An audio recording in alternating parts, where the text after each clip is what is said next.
The historic market town of Biggar, nestling in South Lanarkshire on the edge of the southern uplands, seems an unlikely setting for a murder.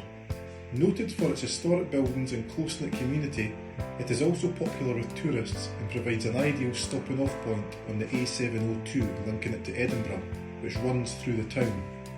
But it was in Biggar on August 6, 1967, that a murder occurred which shocked not just the town but all of Scotland. It would prove to be a landmark case in Scottish legal history. Linda Peacock was a 15-year-old schoolgirl who loved horses. On August 6th, she headed out with some of her female friends in Biggar, something she did regularly. When Linda failed to return home that evening, the alert was raised and a search organised. On the morning of the following day, August 7th, a policeman located Linda's body under a bush in the cemetery of St Mary's Church. She had suffered a heavy blow to the head and had then been strangled with a length of rope. Some of her clothes were undone, and forensics could tell by her broken and bloodied nails that Linda had fought desperately for her life.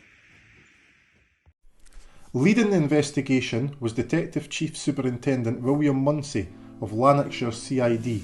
Appalled by the murder, Munsey not only vowed to find Linda's killer, but also helped carry her to her final resting place, in the very same churchyard where she lost her life. The police had one very important clue, a clear bite mark on Linda's right breast.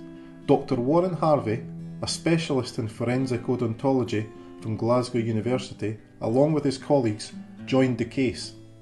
The bite mark left by the killer was very distinct, having two distinctive pits caused by a condition known as hypocalcination.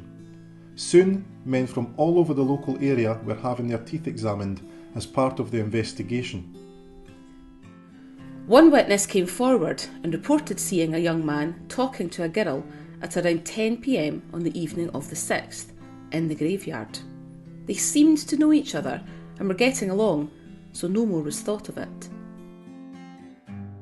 Despite hearing screams just 20 minutes later, the witness did not connect the two. There was also a report of a man seen running across nearby heathland on the night of the murder.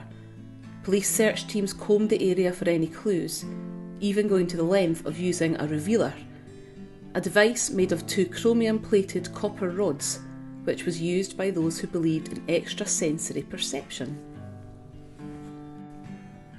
It had also been noted that the cemetery was a short distance, less than half a mile, from Loaningdale Approved School for young male offenders. Police wasted no time in examining the teeth of those residing at the school, and, after narrowing down the suspects to 5 boys, eventually their interest centred on just one, 17-year-old Aberdonian Gordon Hay, who had been convicted of theft but had no history of violence against women. According to Hay and the school, he had been in bed that night.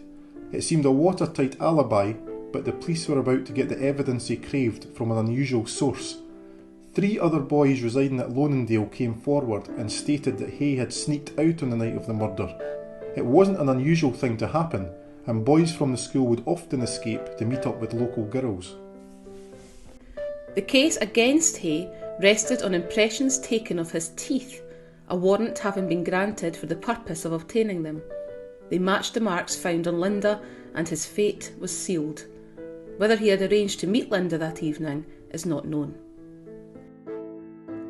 In early March 1968, Hay was found guilty of Linda's murder, but the decision was challenged on the grounds that the impressions of Hay's teeth, taken under the warrant granted by the Crown, were not admissible in court.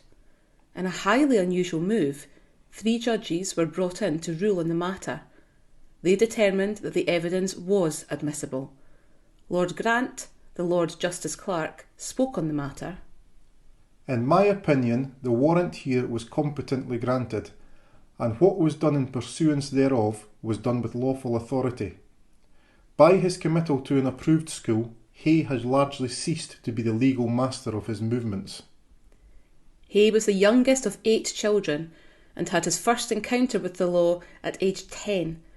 A former teacher said of Hay, he was not like the usual type of nice country boy. He was a boy who could have got out of hand if given a chance.